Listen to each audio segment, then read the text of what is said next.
My wife had a 6-month affair, then claimed it was payback for issues we'd resolved in therapy years ago. I filed for divorce, and now she's pleading for a second chance. Hello, my name is Jonathan. I'm 31, and until recently I believed I had a happy marriage with my 28-year-old wife, Lena. We'd been together for almost 8 years, married for 6, and I thought we'd overcome our toughest challenges. I was mistaken. Our love story wasn't a perfect romance. 3 years ago, we faced a crisis that nearly broke us. I was working grueling hours as an engineer while supporting my dad through chemotherapy. Exhausted from long shifts, hospital visits, and the fear of losing my father, I was barely holding it together. I never cheated, but I was distant. I'd come home drained, barely engaging when Lena spoke, dismissing her concerns because they felt minor compared to my dad's illness. I stopped planning dates, stopped sharing laughter, and I now see I made her feel like she didn't matter.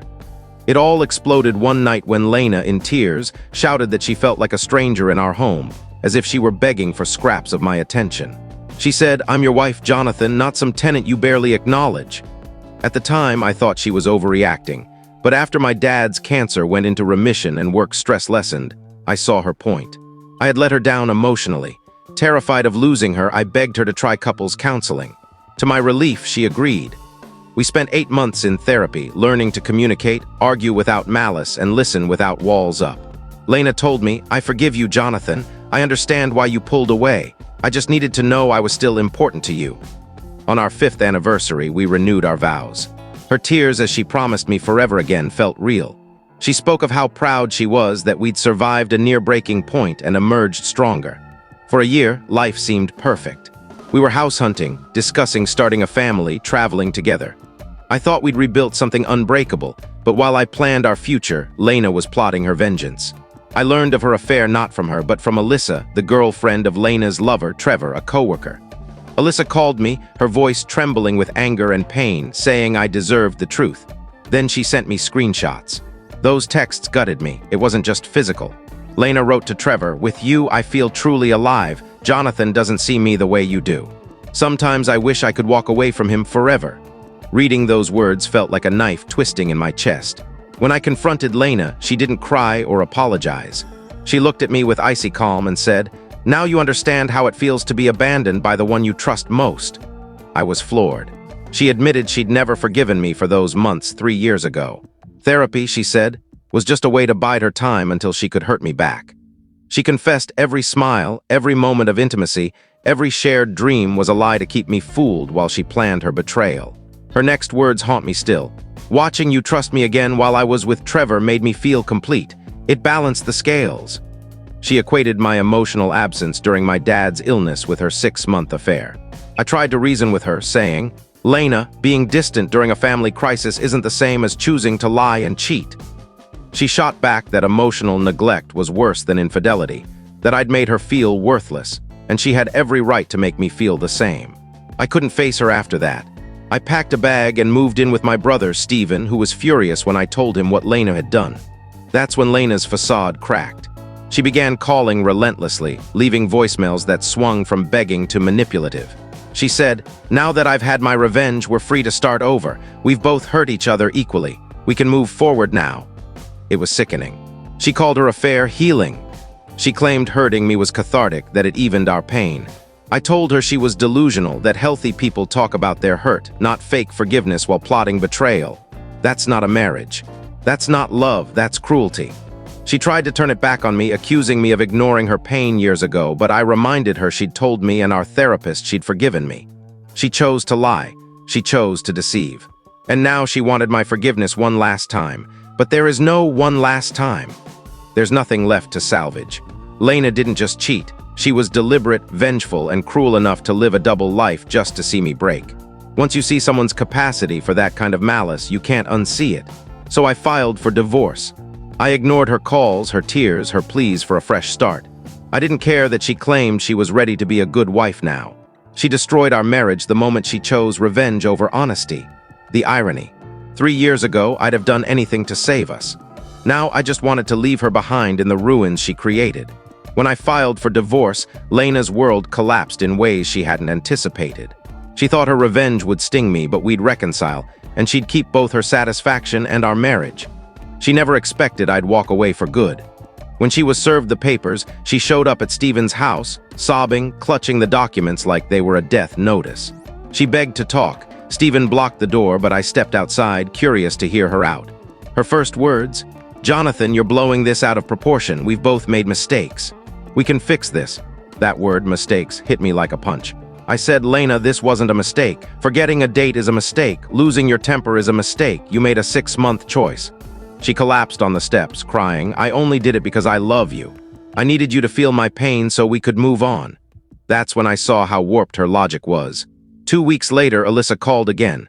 She thanked me for filing, saying it shook Trevor into confessing everything to her.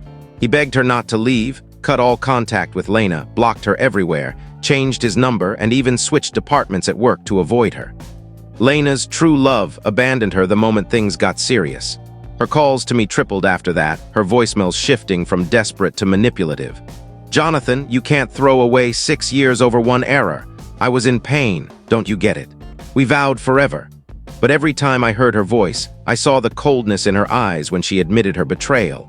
The divorce process wasn't easy. Lena's lawyer argued my emotional neglect 3 years ago caused the marriage's collapse, demanding a favorable asset split. In court, I listened as my ex-wife painted me as a heartless husband who pushed her into another man's arms. It took all my restraint not to lose it. My lawyer was brilliant. We presented records from our counseling sessions where Lena said she'd forgiven me and was proud of our progress. Alyssa's testimony, backed by screenshots of Lena admitting her vengeful intent, sealed it. The judge dismissed Lena's claims, and the assets were divided fairly. Seeing her realize she'd lost not just me, but her narrative was oddly satisfying. After the hearings, Lena unraveled. She caused a scene at my workplace, screaming until security removed her. She posted online, claiming I was a cold husband who deserted her in her pain. But lies don't hold up. Alyssa shared the screenshots in a private group chat, and Lena's friends abandoned her. Invitations dried up. Calls went unanswered. She became a pariah. Meanwhile, I felt liberated. At first, the divorce felt like a loss. I mourned not Lena, but the life I thought we had. Stephen got me into the gym. My friend Lucas took me on road trips. Slowly, I rediscovered myself beyond being Lena's husband. I started therapy alone, not because I felt broken, but to process the betrayal. My therapist said, "Jonathan, closure comes from choosing peace over pain, not from her remorse." So I chose peace. The last time I saw Lena was 6 months after the divorce at my usual coffee shop. She sat across from me, whispering, "Jonathan, I still love you." She looked exhausted, gaunt, like life had drained her. "I messed up," she said. "Trevor meant nothing, it was always you. Give me one chance and I'll prove it." I looked at her, remembering every lie, every calculated betrayal. Every night she shared my bed while laughing with another man. I said, "Lena, the man you married is gone. You destroyed him when you chose revenge over love. I wish you peace, but it won't be with me." I left my coffee and walked away. That was the last I saw of her. It's been a year. My dad's still in remission, thriving. I bought a modest house, nothing grand, but it's mine. I'm dating again, cautiously, with hope but boundaries. The biggest lesson? Love without trust is just a performance. Lena played her role for years, and I fell for it. But I don't regret leaving. I only wish I'd seen her for who she was sooner.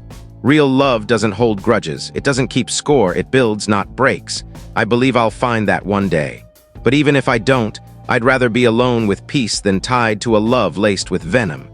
After the divorce, Lena thought Trevor would catch her fall. She told friends if I wouldn't forgive her, Trevor would be her future. But Trevor wasn't the hero she imagined. When Alyssa left him, he panicked, begged for forgiveness, and cut Lena off completely.